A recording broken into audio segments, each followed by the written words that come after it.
it will protect a total of 28 million workers. That's 1 in 5 LGBT employees across this country. That is also 1 in 5 LGBT potential voters, which might explain this piece from the Huffington Post.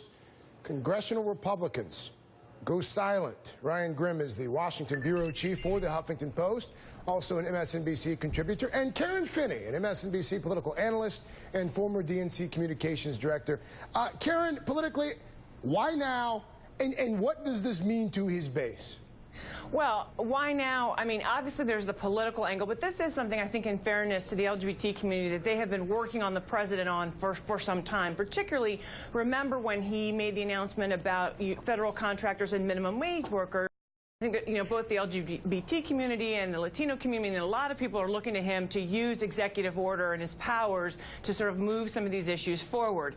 Obviously, in a political context, hopefully, I think there is a hope that it will help energize LGBT voters or people who care about those issues, like young voters, to head to the polls this fall in order to protect these kinds of measures. And because, one of the other arguments that we're currently having in Congress is over ENDA. GOP always quick to call the president lawless, Ryan Grimm, when it comes to his actions. But on this issue, what can be made of the GOP silence? Right. It shows that there's very little political upside in them attacking him over this, and it shows just how far the LGBT movement has come. And if you look back several months ago, when he put out an executive order raising the minimum wage for workers who work for federal contractors, there was outrage. So it shows you, for example, that the LGBT community has much more pull politically now than low wage workers do, and it's a remarkable shift from 2004. When one of the Republican tactics to win the White House that year was to put as many gay marriage bans on the ballots across states as they could to try to draw out evangelical voters. So it's gone from something that they saw as a weapon on offense to something that they don't even want to talk about after the president issues an executive order. On a congressional level, yes, there appears to be silence, but not from Rick Perry, who is doubling down and then some on some comments last week comparing homosexuality to alcoholism. This is part of his exchange with CNBC's Joe Kernan Monday. Take a listen. You wouldn't think that someone who's heterosexual, that you couldn't change them into a homosexual, or someone who's homosexual, you don't think that there should be therapy to try to change them into a heterosexual? I don't know. The fact is, we'll leave that to the psychologist and the doctor.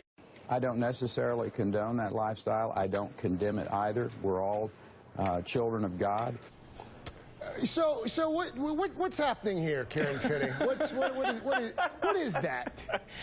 Oh, Rick Perry. That is Rick Perry getting probably caught a little off guard and trying to answer the question in a way that will not upset his evangelical base and his conservative supporters, and at the same time recognizing that in 2016 this is going to be a big issue for the Republican nominee, and he better be a little bit careful what he says, but still comparing it to alcoholism, that's really offensive.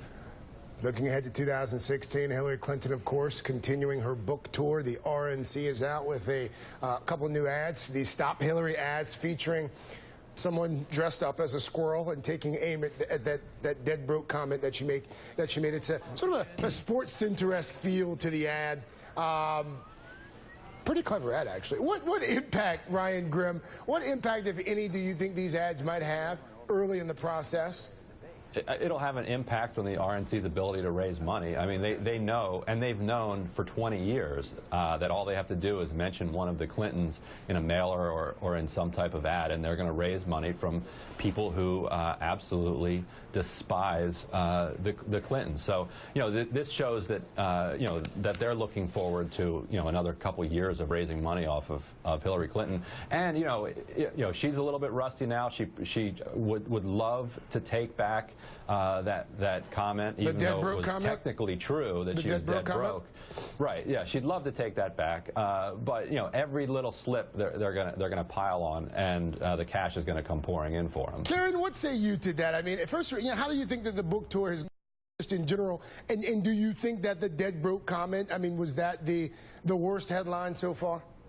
I think so. And look, I mean, I think, you know, when she answered that question initially and said, you know, dead broke, and then I think the next day when she put that in context, that when they left the White House, they were $12 million in debt, that sort of put it in a different context for people.